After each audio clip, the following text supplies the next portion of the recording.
दर्शकवृन्द नमस्कार। केन्द्रबिन्दु अनलाइन टिभीबाट हरेक दिन बेलुका प्रसारण हुने केन्द्रबिन्दु न्यूजमा तपाईँ सम्पूर्णलाई स्वागत गर्न चाहन्छु। म छु सिमरन स्याङ बुतामङ। केन्द्रबिन्दु न्यूजमा हामी दिनभरिका टप 5 खोजमूलक तथा महत्त्वपूर्ण समाचारहरू सम्प्रेषण गर्ने गर्छौं। सुरु गरौं आजका समाचारहरूका प्रमुख शीर्षकहरूबाट। भारतीय सीमामा पर्खाल लगाउनु पर्ने नेकपा नेता माधव नेपालको सल्लाह, संसदमा संकल्प प्रस्ताव दर्ता। अमेरिकन आइडलको उत्कृष्ट साथमा द्वेष पोखरेल।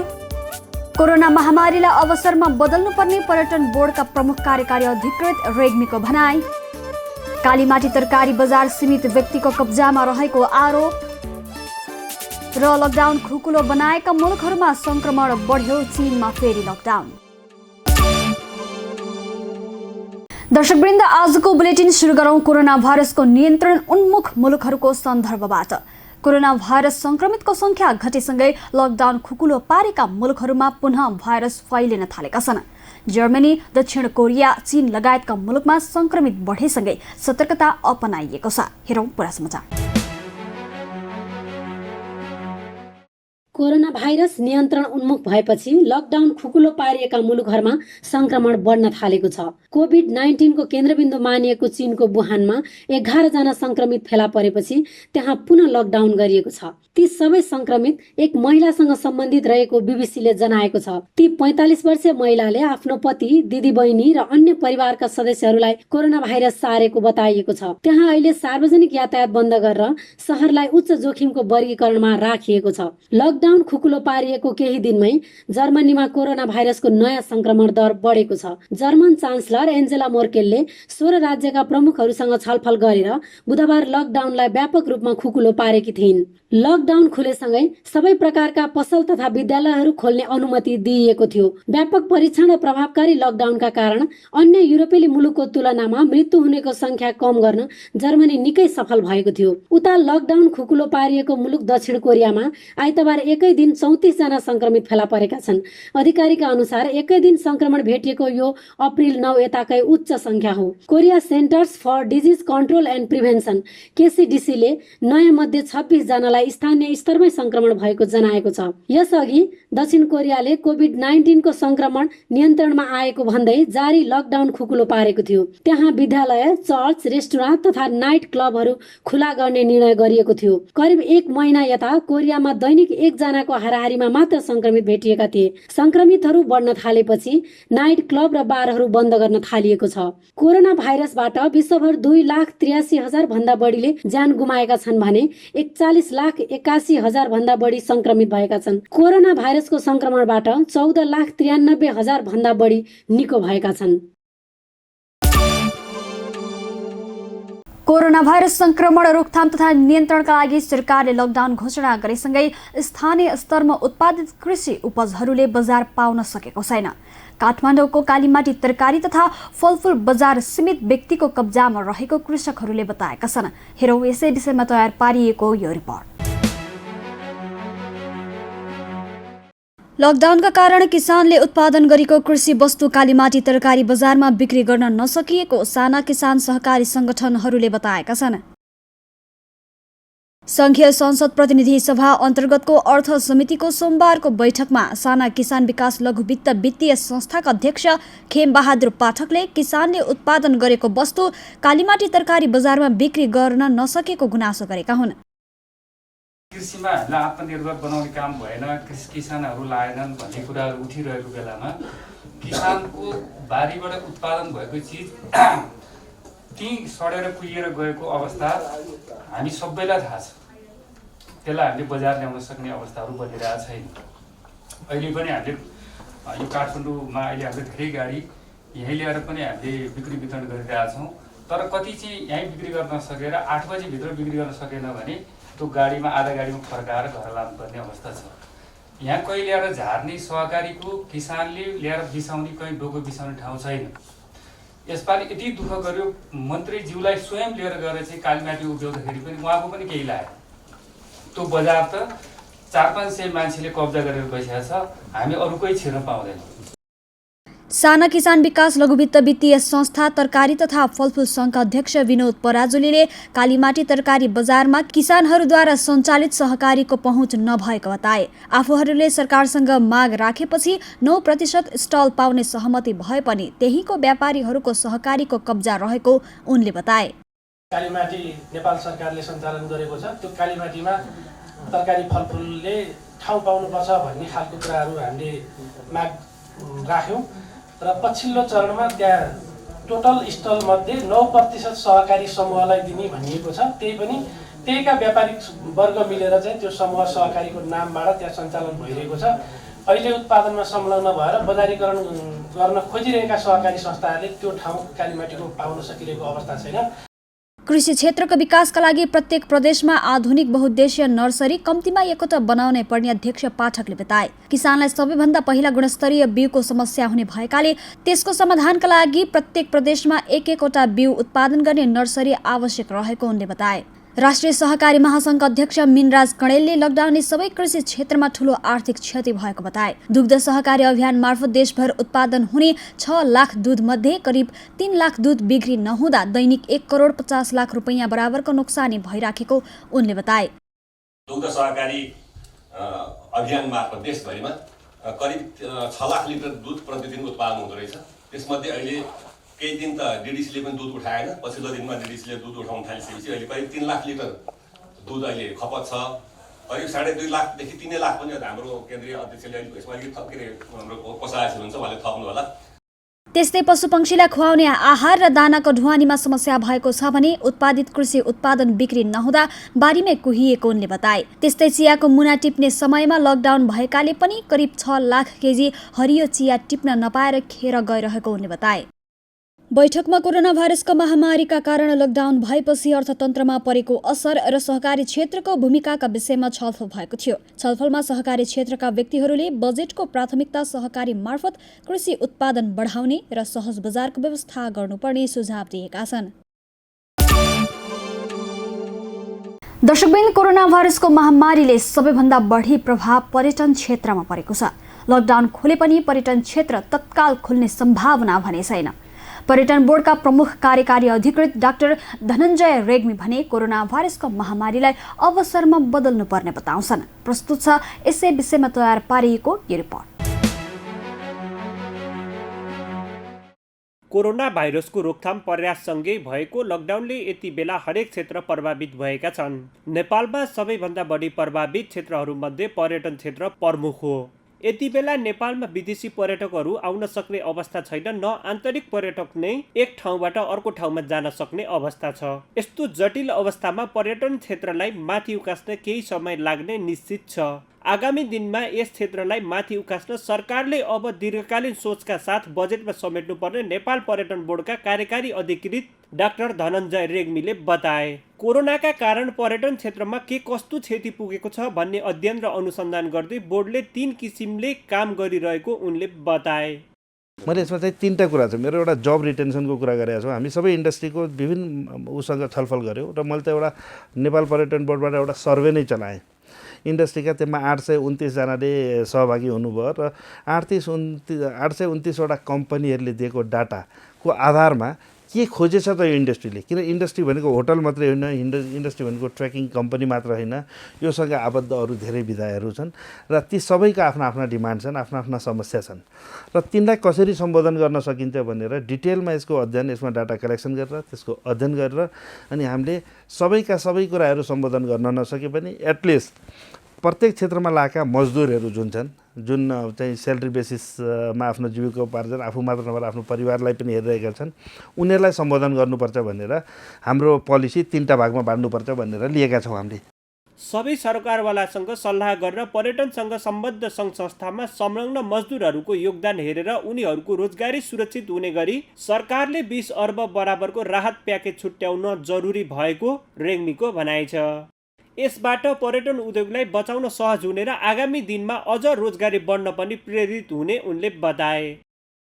सरकारलाई 20 अर्बको लोन लिनुहोस्, के अरे एउटा फ्लोट गर्नुहोस्, एउटा राहत प्याकेज ल्याउनुहोस्।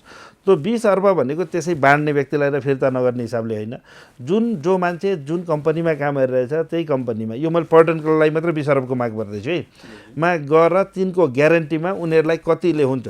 अहिले भनेको मैले कमाएको सेभिङ हुनुपर्छ होइन कि चल्ने हो होइन, यो सङ्कट टार्ने, यो 1 वर्ष जान सक्ला, 1.5 वर्ष, यो बेलामा यसलाई चाहिँ कसरी तन्काउन सकिन्छ भन्ने हिसाबले जाने हो।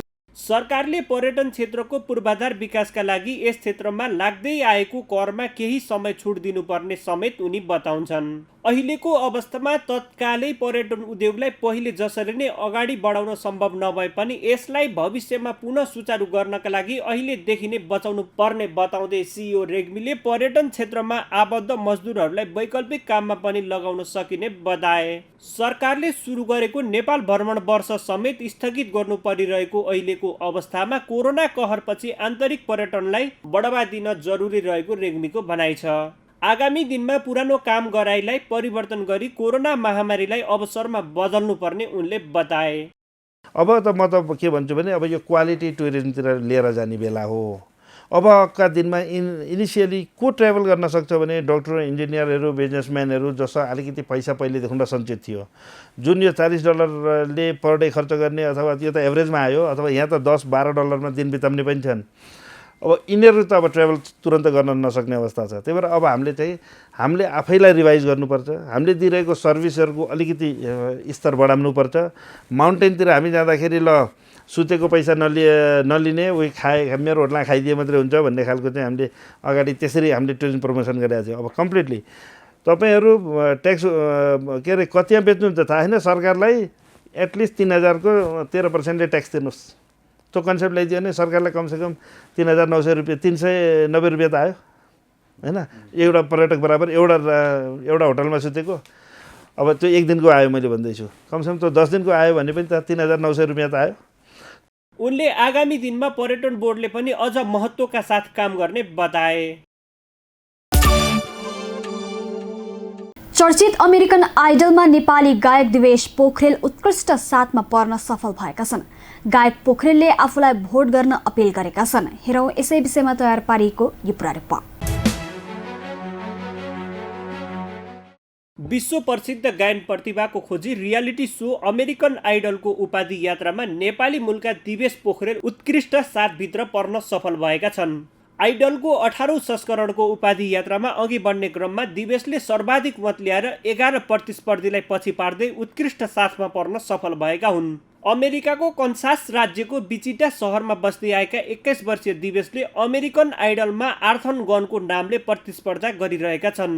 दिवेशले उत्कृष्ट 7मा पर्ने क्रममा एनिमेटेड चलचित्र द लिटल मर्मेडको एलान मेन्कनको शब्द र होवार्ड एस म्यानको सङ्गीत तथा टिस डालेको गायन रहेको किस द गर्ल बोलको गीत गाएका थिए। अमेरिकाको एबीसी टेलिभिजनबाट अमेरिकन आइडल कार्यक्रम प्रसारण हुँदै आएको छ। दिवेशको अमेरिकन आइडलमा सहभागितासँगै नेपाली समुदायमा पनि आइडलप्रति चासो बढेको छ। यता गायक दिवेशको समर्थनमा काठमाडौँमा सफलताको कामना गरिएको छ। गायक दिवेश पोखरेलकी 91 वर्षीय हजुरआमाले दिवेशलाई जिताएर नेपालको नाम विश्वभर चिनाउन अपिल गरेकी छिन्। पोखरेलको समर्थनमा भोटिङ अभियान समेत सुरु गरिएको छ। सन् 2013 देखि अमेरिकामा बस्दै आएका दिवेशले नेपाली र अङ्ग्रेजी गीत गाउँदै आएका छन्। उनले युट्युब प्लेटफर्ममा अर्थर गनको नाममा अङ्ग्रेजी र नेपाली गीत अपलोड गर्दै आएका छन्। उनले न्यानो घर, समुद्र पारी, कर्णाली, मन, पर्लय ए, पर्लय बी लगायतका गीत गाएका छन्। 21 वर्षीय दिवेशको जन्म काठमाडौँमा भएको हो। नेपालमा +2 पास गरेपछि उनी अमेरिका गएका हुन्। दर्शकवृन्द, अब आजको टप 1 न्यूजको पालो। भारतले नेपाली भूभाग लिपुलेक हुँदै मानसरोवर जाने सडक खोलेपछि नेपालमा चर्को विरोध भइरहेको छ। सामाजिक सञ्जाल, सडकदेखि संसद समेत यसै विषयले तातेको छ। सर्वसाधारणहरूले मात्रै होइन, सांसदहरूले समेत यस विषयलाई अन्तर्राष्ट्रिय अदालतमा लैजानु पर्नेदेखि सीमामा पर्खाल लगाउनु पर्ने सम्मका अभिव्यक्ति दिएका छन्। प्रस्तुत छ यसै विषयमा तयार पारिएको यो विशेष रिपोर्ट। पूर्व प्रधानमन्त्री एवं नेपाल कम्युनिस्ट पार्टी नेकपाका वरिष्ठ नेता माधव कुमार नेपालले सधैँभरि विवाद गर्नुभन्दा भारतसँगको सिमानामा काँडे तार वा पर्खाल लगाउनु उपयुक्त हुने बताएका छन्। संघीय संसद प्रतिनिधि सभा अन्तर्गतको अन्तर्राष्ट्रिय सम्बन्ध समितिको बैठकमा नेता नेपालले सीमाको विषयमा सधैँभरि विवाद गर्नुभन्दा कन्ट्रोल गर्नु राम्रो हुने र त्यसका लागि काँडेतार वा पर्खाल खडा गर्नु नै उपयुक्त हुने बताएका हुन्। उनले विभिन्न ठाउँमा सीमा मिच्ने, 10 गजा क्षेत्रमा बाँध बाँध्ने, सुरक्षा फौज तैनात गर्ने एवं सडक बनाउने काम गरिरहने भएकाले त्यसलाई रोक्न छलफल गर्नुभन्दा सीमामा काँडेतार वा पर्खाल लगाउनु पर्ने बताए। यो जहाँ पनि समस्या पाइरहेछ, सीमा मिच्ने काम भइरहेको छ, पिलर भत्काउने अनि सार्ने काम भइरहेको छ, यो बाँध बाँध्ने 10 गजा क्षेत्रमा यस्तो काम भइरहेको छ। अनि त्यसपछि अझ हुँदा त सुरक्षा फौजको तैनाती र बाटो निर्माण गर्ने कामसम्म पनि भयो। त्यसैले यो नियमन गर्ने काममा अलि ध्यान दिनु पर्यो। नियमनलाई कसरी व्यवस्थित गर्न सकिन्छ, अझै सीमै पनि कसरी व्यवस्थित गर्न सकिन्छ भन्ने कुरामा जानै पर्ने भयो। यदि विवादै सधैँभरि गर्नु छ भने त्योभन्दा राम्रो त त्यसलाई कसरी अझै कन्ट्रोल गर्ने उपाय के हुन सक्दछ, कन्ट्रोल गर्ने उपायमा जानु पर्यो। त्यसको निम्ति काँडेतार लगाएर हुन्छ कि पर्खाल खडा गरेर हुन्छ कि सधैँभरि विवाद गर्नुभन्दा त क्लियर गरिदिनु राम्रो हो। कहिले चाहिँ आतङ्ककारीहरू भित्र नेपालमा छिरे भन्ने कुरा गरिरहेको छ, कहिले के भएको छ भनेको छ, कहिले के भएको छ। यो सधैँभरिको समस्यालाई हल गर्न केही उपाय त निकाल्न सकिन्छ, त्यसमा चान्स जान सकिन्छ। नेता नेपालले सरकारले नेपालको नक्सा छिट्टै प्रकाशित गर्नुपर्ने समेत बताए। नक्सामा विवाद हुँदा अनावश्यक रूपमा भारतसँग नकारात्मक भावना पैदा भएको भन्दै समस्या समाधानका लागि छिट्टै छलफल चलाउन भारत तयार हुनुपर्ने समेत उनले बताए। यस्तै विद्यार्थीलाई पढाउने पुस्तकमा समेत नेपालको नक्सा प्रकाशित गर्ने विषयमा विवाद भएको उल्लेख गर्दै विद्यार्थीले वास्तविक नक्साको अध्ययन गर्न पाउनुपर्ने बताए। उनले सीमा र नागरिकको रक्षाका लागि सुरक्षा संयन्त्र स्थापना गर्न र विकट क्षेत्रमा कार्यरत सुरक्षाकर्मीहरूको लागि उचित प्रबन्ध गर्नुपर्ने समेत बताए। हाम्रो आफ्नो सम्पूर्ण भूभाग सहितको आधिकारिक नक्सा प्रकाशित गर्ने कुरामा ढिलाइ गर्न भएन र आफ्नो भूमि र नागरिकको रक्षाको लागि सीमा क्षेत्रमा त्यो पनि कुन ठाउँमा भन्दाखेरि सबै ठाउँमा त सम्भव छैन भने पनि कुन ठाउँमा एक त सबै ठाउँमा गर्नु पर्यो। सीमा सुरक्षा संयन्त्र स्थापना गरेर सीमाको नियमित रूपमा नियमन गर्नु पर्यो र विकट सीमा क्षेत्रहरूमा कार्यरत सुरक्षाकर्मीहरूको लागि उचित प्रबन्ध गर्नु पर्यो। त्यसैगरी भारतीय पक्षले कब्जामा लिएको नेपाली भूमिलाई तत्काल फिर्ता गर्न प्रतिनिधि सभामा संकल्प प्रस्ताव दर्ता गरिएको छ। नेपाली भूमिमा भारतीय पक्षले सडक निर्माण गरेको विषयमा नेकपाका 6 जना सांसदले आइतबार संकल्प प्रस्ताव दर्ता गरेका हुन्। नेकपाका सांसदहरू गणेश सिंह ठकुन्ना, दीपक प्रकाश भट्ट, गणेश कुमार पहाडी, रामकुमारी झाँक्री, जीवनराम श्रेष्ठ र यज्ञबहादुर बोगटीले संकल्प प्रस्ताव दर्ता गरेका हुन्। दार्चुला जिल्लाको लिम्पियाधुरा, लिपुलेक र कालापानी क्षेत्रको सम्पूर्ण भूभाग नेपालको रहेको ऐतिहासिक प्रमाण, तथ्याङ्कहरू विभिन्न समयमा नेपाल र भारत दुवै सरकारबाट प्रकाशित नक्साहरूले प्रमाणित गरेको संकल्प प्रस्तावमा उल्लेख गरिएको छ। अन्तर्राष्ट्रिय सन्धि सम्झौता र पूरक सम्झौताहरूले सीमा निर्धारण गर्ने संकल्प प्रस्तावमा जनाइएको छ। सन् 1816 को सुगौली सन्धिले स्पष्ट गरेको लिम्पियाधुराबाट निस्कने कुटियान्दी नै महाकाली नदी भएकाले सो पूर्वको करिब 400 किमी नेपाली भूभाग भारतले अतिक्रमण गरी आफ्नो राजनैतिक तथा प्रशासनिक नियन्त्रणमा राखेकाले उक्त भूभाग फिर्ता लिई नेपालको राजनैतिक र प्रशासनिक उपस्थिति कायम गर्न गराउनका लागि संकल्प प्रस्ताव पेश गरिएको उनीहरूले जनाएका छन्। त्यसैगरी आइतबार बसेको प्रतिनिधि सभा अन्तर्गतको राज्य व्यवस्था तथा सुशासन समितिले कालापानी र लिपुलेक लगायतका ठाउँबाट भारतीय सैनिक तत्काल फिर्ता गर्न आग्रह गरेको थियो।